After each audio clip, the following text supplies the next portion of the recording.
Are you tired of feeling stuck, broke, and stressed every month, no matter how hard you work? Imagine waking up knowing exactly where your money is going when you'll be debt-free, and how much you need to retire early if you want to stop living paycheck to paycheck and actually build wealth. You need a financial plan that works for your future. Today, on the Wealthy Path, I'll show you step by step how to create a financial plan for your future, even if you have no idea where to start. Stick around, because by the end of this video, you'll have your own clear path to financial freedom. Hey, it's me here. Today we're diving into how to create a financial plan. It's all about setting yourself up for success. So let's start with a question. What exactly is a financial plan? Well, imagine it as your roadmap to managing your money effectively. This roadmap guides you on how to handle your income, expenses, savings, paying off debt, and investing. It's like having a GPS for your finances, helping you reach those important destinations in the future. Next, why do you need a financial plan?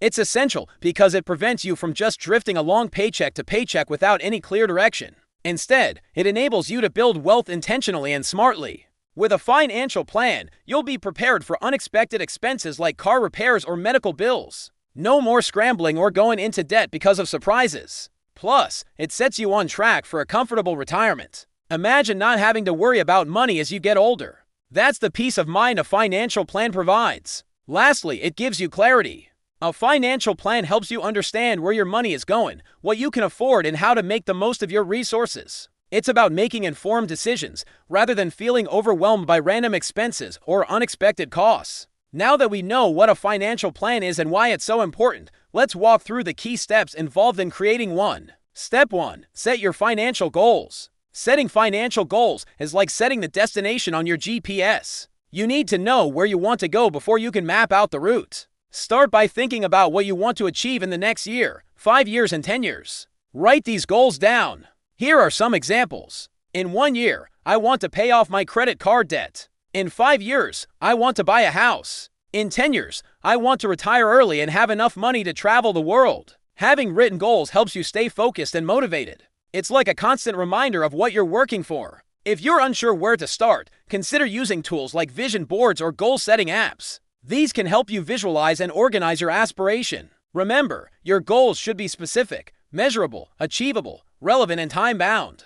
So take the time to craft them carefully. Step 2. Track your income and expenses. Tracking your income and expenses is like checking the fuel level and the engine performance of your financial car. You need to know where you raise spending your money to see if there are any areas where you can improve. To do this effectively, track every dollar that comes in and goes out for at least 30 days. You can use apps like Mint, YNAB, Personal Capital, or Every Dollar to help you with this process. Alternatively, you can keep track using a simple spreadsheet. Be sure to categorize your expenses as you track. This will help you see where your money is going. For example, housing, utilities, transportation, groceries, insurance, etc. Once you've tracked your expenses, look for any unnecessary spending leaks. These are expenses that are not helping you move towards your financial goals and could easily be reduced or eliminated. This might include things like subscriptions you don't use, dining out too often, or impulse purchases.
The interest that accrues on these debts can quickly add up and make it seem like You're trapped in a never-ending cycle of debt. That's why it's important to prioritize paying off this type of debt as early as possible. There are two common approaches to paying off debt: the debt snowball and the debt avalanche method. The debt snowball involves paying off the smallest balance first, regardless of the interest rate. Once that debt is paid off, you move on to the next smallest balance and so on. The idea is that as you pay off each debt, you'll gain momentum. Stay motivated and build confidence in your ability to become debt-free. The debt avalanche method, on the other hand, focuses on paying off the debt with the highest interest rate first. By paying off the highest interest rate debt first, you save money on interest payments in the long run. Both methods can be effective in becoming debt-free. It really depends on your personality and what would keep you motivated. Whichever method you choose, paying off your debt should be a top priority in your financial plan. By reducing or eliminating high-interest debt, you'll free up more of your income for savings and investing, which brings us to the next step.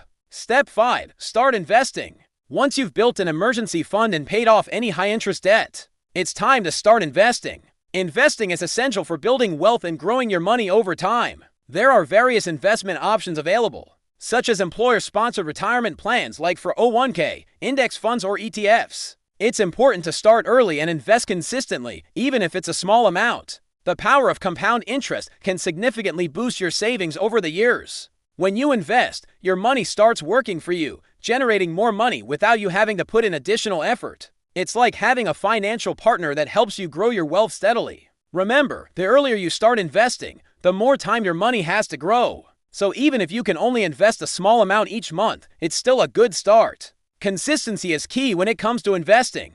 By investing regularly, you'll be able to buy more shares of a particular stock or fund, which can increase your potential returns. It's also important to diversify your investments to spread risk and maximize your chances of success. Don't put all your eggs in one basket. Instead, consider investing in a mix of different assets, such as stocks, bonds, and real estate. By diversifying, you're protecting yourself against potential losses in one area by having other investments to fall back on.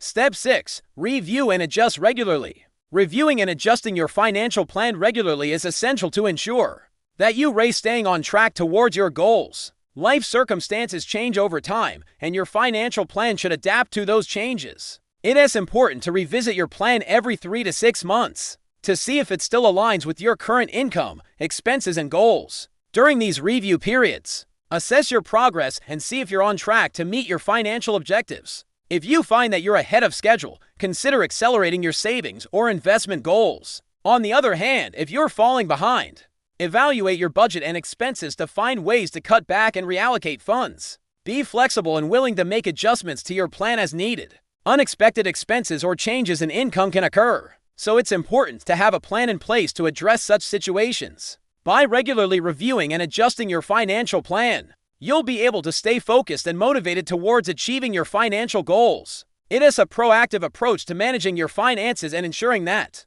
you're always moving in the right direction.